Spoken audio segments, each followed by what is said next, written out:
the exclusion you feel, the segregation it's just so tangible every single day here. You just don't feel welcome. It's not warm. It's not inviting at all. We need to talk about this.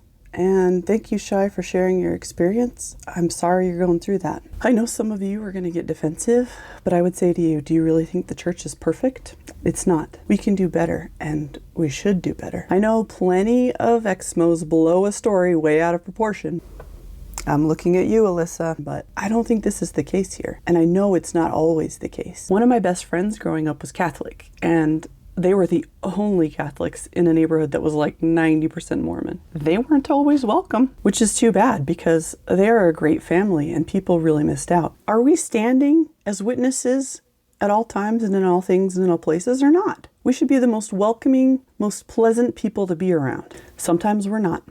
In Utah, sometimes you do have a big problem with cliques. I've experienced this even as a member of the church. If you didn't grow up there, you're not a part of the group, even at church, and it can be brutally isolating. Being a member missionary is more than just slinging books of Mormon at people's faces. It can also mean being a good neighbor and a good friend.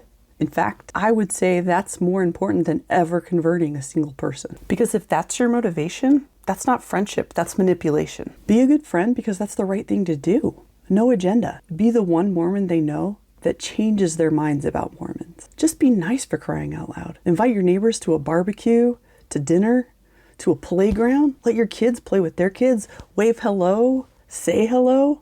It's okay. With all that being said, if you are feeling excluded, please give us a little grace. Especially if we're parents. Sometimes we're so tired, we won't even hang out with our spouses. I have friends, mom friends, that I send memes to, and that's the height of our relationship. We say we're going to get together, and yeah, it's life. It's tough. And if you're not the planning type, we probably won't ever get together, because that's just the business of life. It's a little bit of both. But I do think the people in Shai's community could and should be doing a better job at including people who feel like this. But even if you can't hang out, a warm smile, a friendly word, that goes a long way. I'll leave you with this.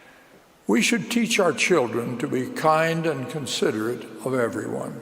I'm saddened whenever I hear of non-Latter-day Saint parents in this community sorrowing because they believe that their sons and daughters have been excluded or ostracized by our member children. We ought to be the friendliest and most considerate of all peoples anywhere.